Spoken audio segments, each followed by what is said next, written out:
Nick Black here with Mr. Toufii Saliba. And he is, you know what? I'm going to let him explain what's going on. This is This Week in Hypercycle. It's October 22nd. Toufii, yes. What's going on?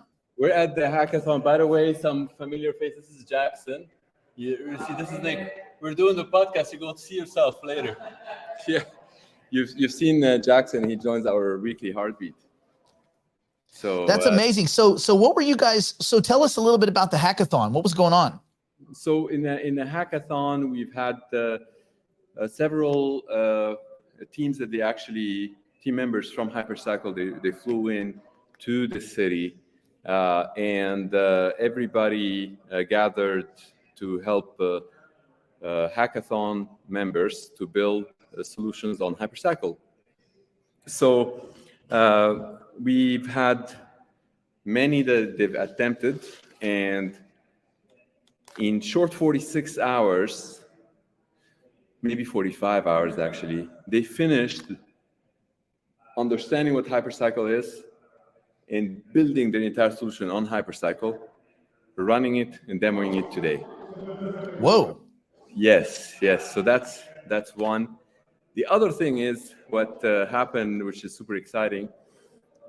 We told folks that the HyperAI box is going to ship on the 15th, but if it does ship on 15th of October, it's now it's the 22nd, so it better be here, and it is here. What? So, yeah. This is the official first look. Right. Let me just put that. This is they have very good packaging. They actually shipped them from the UK while we're in this hackathon. So you can see this is the HyperAI box, and this is basically there are 5 teams that they won this box in this hackathon, so they're going to be turning it on and participating in the AI computation. Of course, they understand that it is not meant to train AI, but it's actually meant for AI that is already trained to run it on it. So there's some team members, they actually demo of how you can actually load up already trained AI and put it on it, and then it becomes like a very good service for the AI computation. And this is how basically the box looks like. We've done some videos where you can actually turn it on, and then how you can even stack them, and how you can configure it very quickly without even reading the manual. It's very, very simple. You just double click, and you will configure the network. Once it's connected to the network, it gives you the option to do an actual default installation. And then if you choose the default and you choose the sponsored AI, then you don't really need to worry about anything. You just turn this thing on, keep it on, and that's it. Now, in the hackathon, people, they care what's in it because they want to put certain AI in it and not any other AI. Why would they do that? Well, if you put any AI or whatnot, then you keep measuring and thinking it's okay, this month it made me $300, next month it's gonna make me $100, the month after $1,000. But if you're able to put certain AI into it and advertise this AI or whatnot, or know that this AI is in very high demand in certain geographic area, then you're able to optimize that accordingly. So that's why people in the hackathon, they care about the optimization, because at the end of the day, one of the bottlenecks that this one addresses in servicing AI compute is the network latencies. So the more it is dispersed, the better it is. And that's one of them. Of course, those that they're in the hypercycle sphere, they understand that hypercycle is effectively a network for AI, and the more you have the ability to enable one AI to ask another AI question, that AI will appear more intelligent. And if you're able to respond, if your AI is responding to another AI, then your AI makes more money. And if you're doing both, then it's effectively benefiting from both. So that box can run AI computation and can service that AI computation. Again, not the training, but already trained. That's pretty amazing. What do we know about the HyperShare token? How close do we think we might be on that? The 1155, we have 3 audit firms that they are different from the previous one. We keep alternating from one to the next. I don't think we have an estimate yet on when they will have the audit ready. But I think the last one that we talked about last week, the actual split, I think that one came out, and I think Brandon might have asked for the code for that. So as soon as I confirm that the audit on the actual split, the node is ready, then I can share the code with. We'll basically share the code with everyone on the planet. So the contract that does the splitting on ETH, that's been gone in 3 firms for audit for a week or 2 weeks now, I think, and it's likely to be up and running. If it's not up and running today, it will be tomorrow. Hey Barry, say hello. Anyway, so that's one of our guys, and yeah. So if we have the audit from that 1155 estimated, I can certainly share with you, and we can share with the community when we have the estimate. But the split one should be ready. If it's not already, it will be probably like tomorrow or the day after. We've been getting a lot of people in the community that are on the Binance side with their tokens. And how long do you think it will be before they will also be able to use the Binance tokens to marry to their node licenses? So I'm guessing that's obviously coming. Yeah. So the currently what we're doing everything on ETH, and then the reason why we would do everything on ETH is mainly because, oh, by the way, this is the Greg in the back. Let's see if you get to see him. Hey, Greg. Sorry. Anyway, that's one of our guys. I'm sure you know Greg with a big white beard. He's also flew here. So yeah, speaking of EVM, he's one of the main developers of the EVM, the Ethereum virtual machine, who joined our team about a year ago. So to answer your question, everything that we're doing is ETH, but ETH is EVM compatible, and luckily BNB is EVM compatible. So it would be everything that is done is replicatable effectively on the BNB. Having said that, there has been a general desire that we don't know if that's going to end up coming to fruition or not, where people they just like end up moving completely from the BNB towards ETH, but no one will be left behind one way or another. So whether we provide them with the entire support on one end, or we get people to move accordingly. So what can you say has been the most exciting part of the hackathon? Did you see anything that made you think, ooh, that's a good idea? You know, every single project that presented in the hackathon, including the ones that they didn't even finish in HyperCycle, they were extremely obvious in highlighting the benefit of HyperCycle. When the video comes out, I'll share it with you, Nick, and we can share it with the entire community. And you get to see that last video, and you get to see what they highlighted. Here's like some of the guys. Hey, Jerry. And there's someone over there who won the box. You can see him walking with it. So anyway, so the exciting thing, this group that the guy that is walking, he demoed like an entire application that is working on HyperCycle.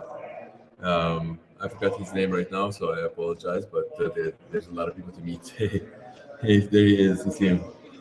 So the last, this was the first group, but the last group that did not finish Nick, what they showed on the screen is every time they upload a certain image to their AI categorization, and they downloaded the most recent AI with categorizations of images, okay?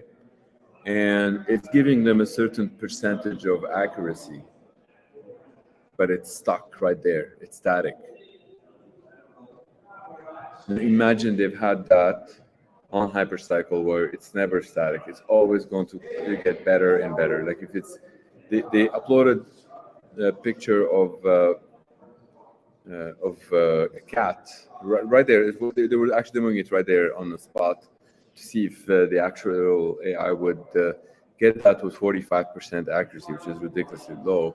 They put a dog, it got some 92.3% accuracy. They put picture of me, it gave them 95% accuracy, which is weird. But anyway, the point is that they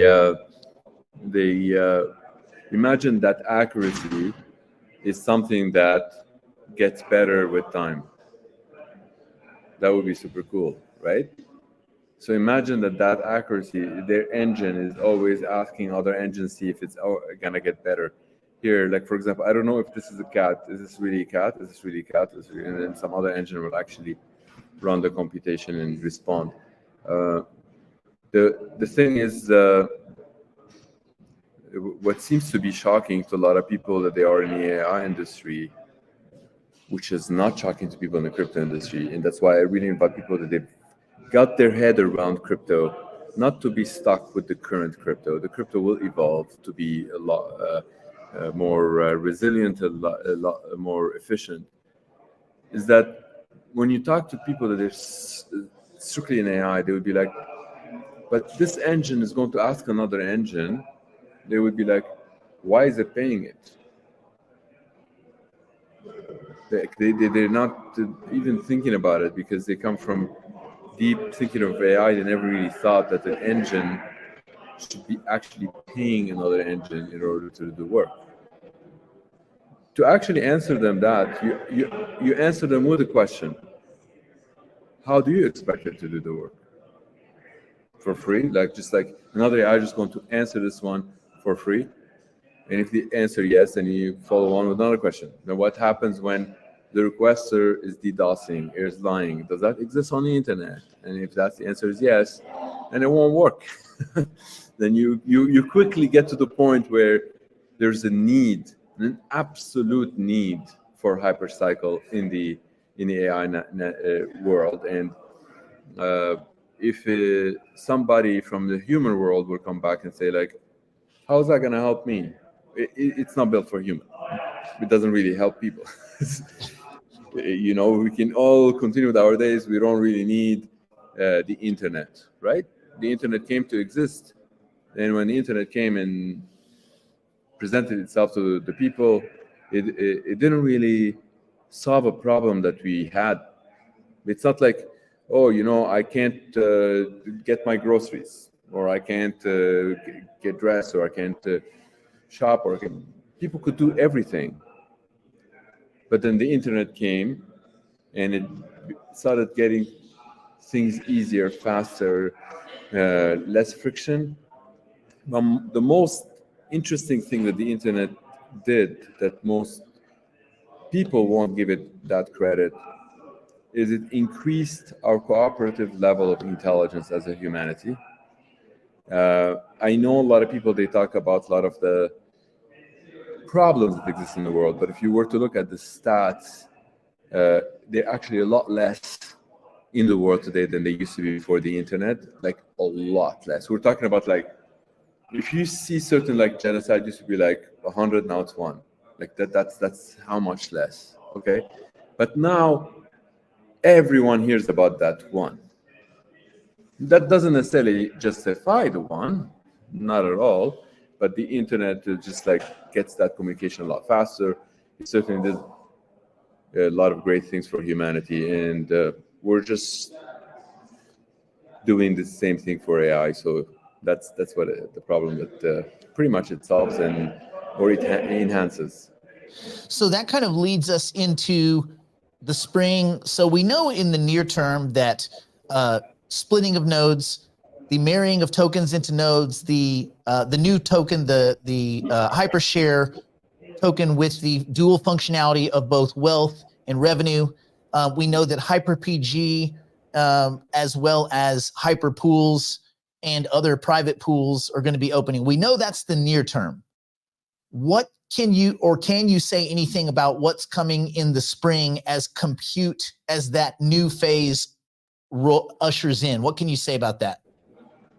So when in the spring, when folks, they can plug any compute without talking to us, that's a huge accomplishment.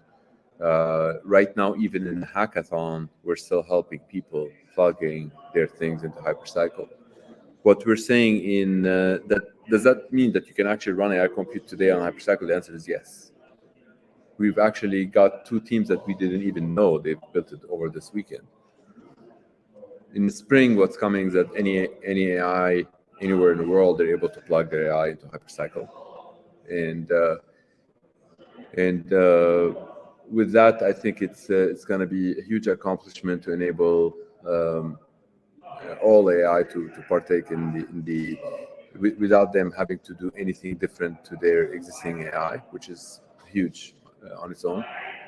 It's more so like the actual whoever is incorporating that AI into the HyperCycle.ai compute will be doing that additional work, but not the AI itself. The AI itself continues doing exactly what it did before. I mean, this is no different than if you were to take an engine, put it in the car. Whoever is putting the engine in the car needs to kind of put all the proper plugs, but the engine itself is still the same engine, So, but I truly think long before this spring we're going to have some engines that are actually running on HyperCycle and already paying to run on the HyperCycle. So from the demand side of things, we're noticing the demand is putting a lot of pressure on us to deliver a lot sooner. And we may need to respond to that demand, and I think it benefits the entire community, because if you were to tell this demand, well, wait until the spring, it's probably one avenue we could follow and continue to retain and whatnot. But if we respond to some of that demand, given the size of that demand, we're talking about anywhere between $200,000 a month plus in AI compute. So these guys have about $400,000 to $800,000 in AI compute need. So imagine they're reducing that to 200,000. That's a huge win to them, and making their AI a lot smarter. It's a good low-hanging fruit to tackle. In 2 years from now, I don't expect HyperCycle to sell itself that way at all. HyperCycle is not there to reduce the cost of AI. HyperCycle is there to enhance and get your AI to make more money. And effectively, that's what we will be continue working towards that for the next, until the eternity. That's the life of HyperCycle. That's the result of that. But the immediate thing that we're noticing that huge demand on AI compute might put some pressure on us to deliver a little bit sooner than the spring. But it would be that custom thing that. Hey, Greg, say hello. Say hello. Just say hi. Just say hello. This is Nick. That's Nick. That is, okay. You can't hear us. Anyway.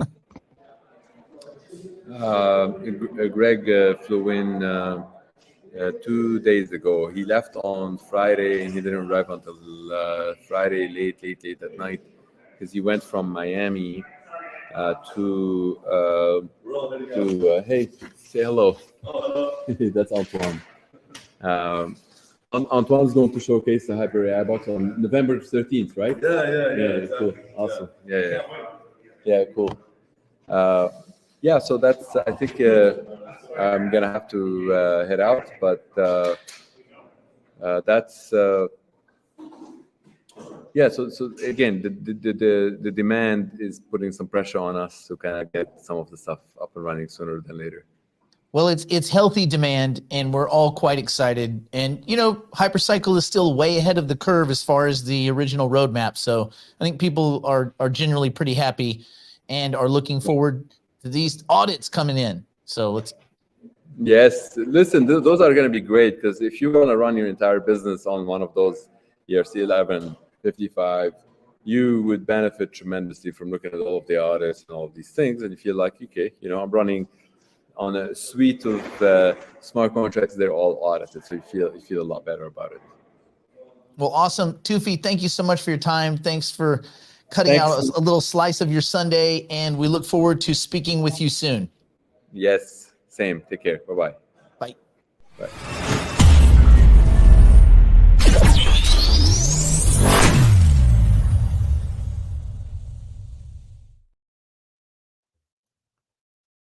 Are you tired of all the uneducated noise you're getting from the droves of YOLO meme coin peddling douchebag gurus out there trying to use you as their exit liquidity? Would you rather learn a competent university-level set of skills that will guide you in managing and investing for the rest of your life? Join us 3 days a week at Digital Investor. Develop your knowledge of game theory, cognitive bias, macroeconomics, monetary theory, investment theory, psychology of the crowds, and more. For more info on Digital Investor and how it can help you, reach out at nickblacknext.com. Do you trust your crypto assets to centralized exchanges that actively sell your private information and front-run your trades? Would you like to buy and sell your assets without any middlemen, intermediaries, or robots? Do you like paying slippage, fees, and having the price go up as bots steal from you on low-liquidity decentralized exchanges? The solution is nodemarket.io. Set your guaranteed buy or sell price. No middlemen, no slippage, no bots, ever. Buy or sell 1, 10, or even 10 million tokens, and you never have to worry. OTC trades are between you and the seller or buyer, guaranteed by audited smart contracts and no human middlemen. Nodemarket.io.